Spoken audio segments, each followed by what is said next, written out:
Welcome back to the class, everyone.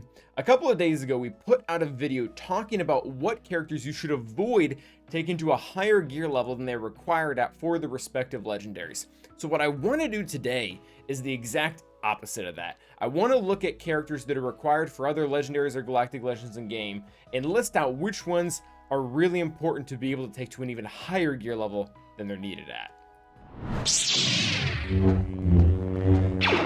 So in order to make this video, or to start this video off, I do want to talk about a character that embodies this perfectly to kind of give us a good rhythm of what we're looking at. And we are going to be talking about 12 characters, but 3 of them are kind of grouped into the same category, so it's closer to 10. First up is going to be Mace Windu. So Mace Windu embodies this concept very well because he is required for Jedi Master Kenobi at Relic 3. And while it's great to get Mace Windu up, use him at Relic 3, plug him into a Qui-Gon Jinn team, a Jedi Knight Revan team, a Jedi Knight Luke team, a Jedi Knight Cal Kestis team, all those things are great. You really do want him at higher than Relic 3, because while he is a tank and a really good taunting tank at that, the dude does not want to die. And this is a little bit rare when it comes to tanks. Of course, no character in the game really does want to die, but at the same time, most tanks are okay with just tanking everything. And then as the battle progresses and you've taken out several of their enemy units, they've taken out a couple of yours, typically your tanks sacrifice themselves for your better, faster attack and support characters to kind of stay around. Mace doesn't really fit this. A good example of those would be Ninth Sister, for example. Ninth Sister is a great taunting tank, but if she dies, that was kind of her job. Mace, on the other hand, comes with this really great ability called Shatterpoint, and Shatterpoint allows him to reduce the enemy's max defense, max health, and offense by 10% every single time he gets to use it against an enemy. This becomes pretty crucial when Jedi already have some high targets out there, specifically like Malicos and Malgus, where these enemies have huge protection or health or even defense pools. I guess defense pool doesn't really work, but they have really high defense stats. And if Mace sticks around to the very end and there's just that one target, he will be able to break them down to the point where they basically don't have any more stats. There are a couple of the fights that I mentioned there, but one of the big ways that I used this was actually with Jedi Master Kenobi versus Jabba, when Jabba had a really good Kron. Chrysanthemum was very hard to kill even with armor shreds, but Mace Windu sticking around, living long enough to be able to break down Chrysanthemum's health and defense was crucial to winning that battle. So as kind of previously said, he's required at Relic 3. You really want him higher than that. I personally, with relics kind of being strapped, I can only take him up to Relic 5, but even Relic 7, Relic 8, and even Relic 7, Relic 8, and even Relic 9, for some players who can do that type of stuff, it's not a terrible idea. So take him higher than 3.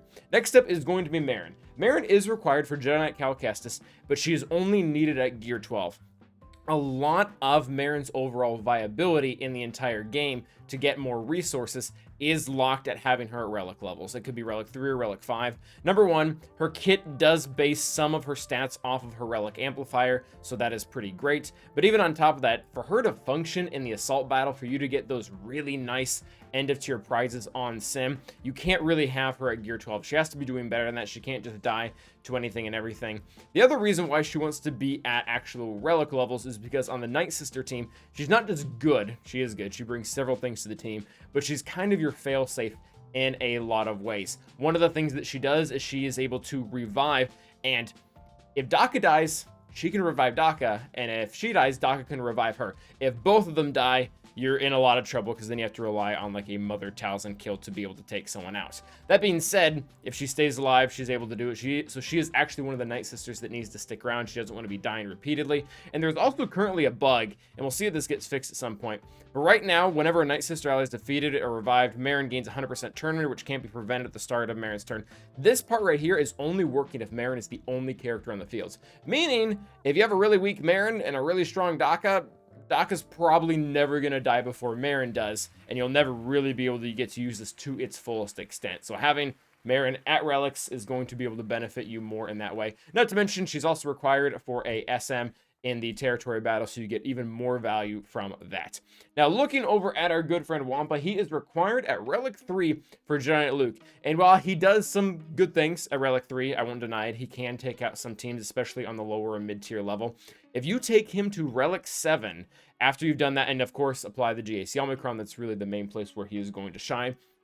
he gets to start to target some very high level teams. For those of you who are facing Sith Eternal on defense, probably a bad comp that doesn't have a strong tank like Malik, he can just kind of run the team and take it down. He's also beaten Starkiller in 3v3 for me sometimes. A more classical counter that most people are used to is Mon Mothma and General Grievous. And while he can beat some of those teams at Relic 3, you're guaranteeing yourself a much stronger bet at Relic 7. The reason why is because Wampa gets massive boost to his health, protection, and offense with his Omicron. And when you go ahead and you look into what the relic is giving him, it's going to increase his base health as well as his base armor and resistance, meaning that he's going to be able to take even more damage when you're stacking all the defense, max out the max protection boost he's getting from here, which will allow him to stay alive longer. The dots will end up killing the enemies, or maybe his raw damage will through stacking it. Either way, Wampa has great value at a higher relic than he is currently required for, so he fits a great purpose of the video. Next up is going to be Seer. Now, Seer is pretty important for a unaligned Force user team, either with Malicos or without, so it is beneficial to have her higher than Gear 12, where she is required for Jedi Knight Cal Kestis.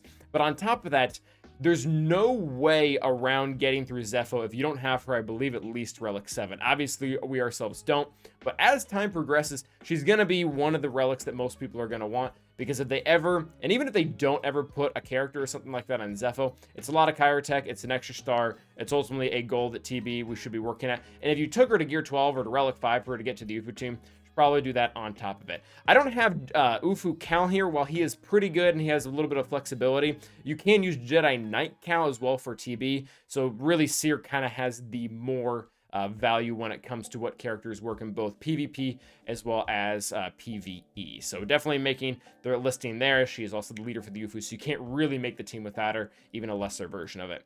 Next up is going to be Boushh, and Boushh is a little bit weird on here because we're typically talking about characters that want to survive, and when you look at Boushh, she's an attacker, so you think that's a bit odd.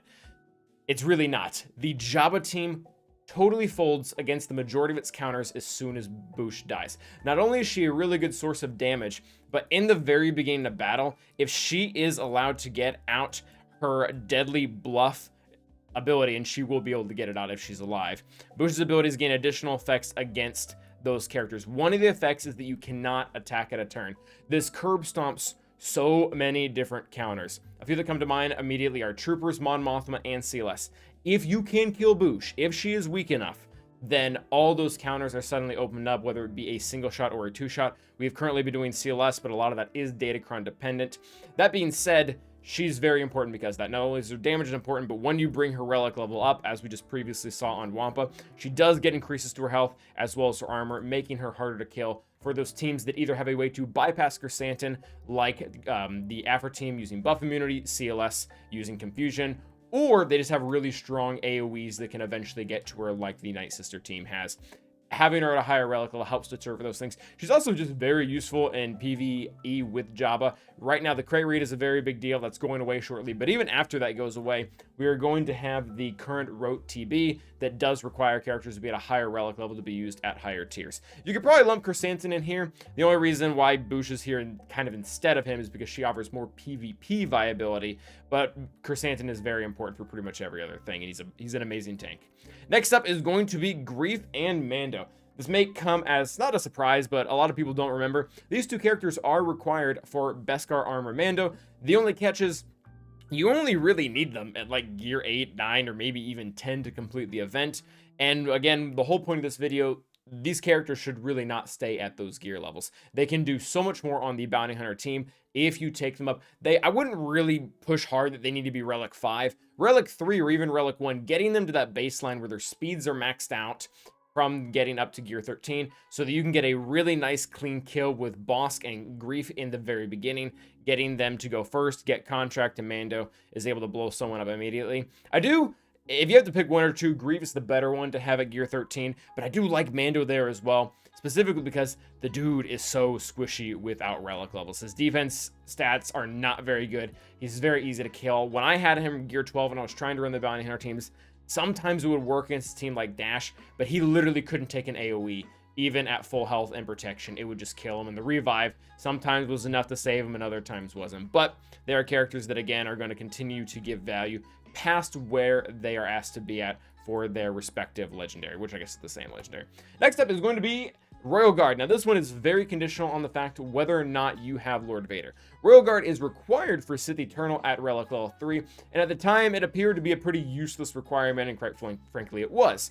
When we got Lord Vader later on, not only did Royal Guard get a rework that makes him really good, it paired him superbly with our friend Lord Vader. So if you are using that team, Lord Vader with Royal Guard, where you're stealing a bunch of, or getting all these stats and stealing even more from our good friend Lord Vader, you want his relic level to be higher because, as we previously said, we have health, protection, we have armor in here, all the stats that a good tank is ultimately going to want to be able to tank the hits that he has. Now, this isn't going to change every single counter out there. One of the more popular counters that people try to try right now, even though its win rates aren't super hot right now, is bounty hunters, and they typically would just disintegrate them. But there's other counters that aren't like that can benefit from Royal Guard just sticking around way longer than he should. One of the reasons why you want him to do that, even if he's not tanking properly, is Lord Vader absorbs the mastery from his allies when he hits ult. So the more mastery Royal Guard has to give, the better for Lord Vader and the more that he can take advantage of it.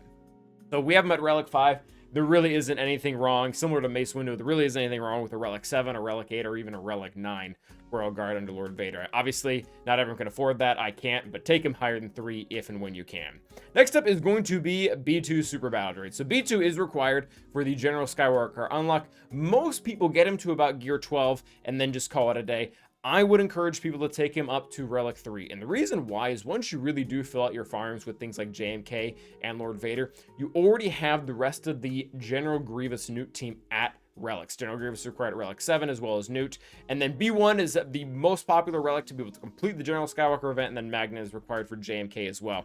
So if you have a B2 at gear 12, the team is functional, it's good, but you can't really use Datacrons or take out higher level targets if B2 is just constantly dying right out the gate because he doesn't have the stats to be able to bolster himself up. He does do a lot of things while he is a tank. He doesn't taunt, but you really don't want him to die. You want him to constantly get turns from whenever his allies are being attacked, it refreshes cooldowns, and then literally mow down the other team and give his own team turn meter, and he's quite frankly really good at doing all those things. And pushing him to relic 3 after you do all those events does just help finish the team in general. Now, next up are 3 characters, but they're all really the same exact mindset. When in the new game right now, you're going after Thrawn, you have to get Phoenix all to some extent. Maybe they're just unlocked, maybe it's gear 8, maybe it's gear 9, but you really do want to finish the team if you ever go after Krex, whether it's just to get him because he's great, or because you're going after Galactic Legend Leia. That really does set you up for a nice premium team, and to be able to use that team well, you have to have the rest of the characters on it. Hera is required for Profundity, so we're not really including her in here because relic 5 is really enough, but you don't want a Hera Krex team where 3 of your members are like gear 9. I imagine there are some places that can work down in the lower levels, but ultimately to get the team to be able to do what it's supposed to do, they should all be of comparable relic or gear levels. So gear 12 at least. I know gear 12 is a lot more accessible than relics for a lot of people. That's kind of the whole thing about this video. Pretty much every single character gets better as you apply relics to them, but these specifically have a case where you already got them for the legendary. There's another character out there that boosts them up. Let's take them even higher. So that is going to be the end of the video. Like we just previously said, if this isn't meant to be an exhaustive list of every single character that can use more relics after the required level, obviously every character, just about every character, works better at higher relic levels. So let us know in the comments, what are some 1 or 2 characters that you found that just do way better than if you give them the 2 or 3 or gear or relic levels more than the required? Thanks for watching, and as always, stay awesome.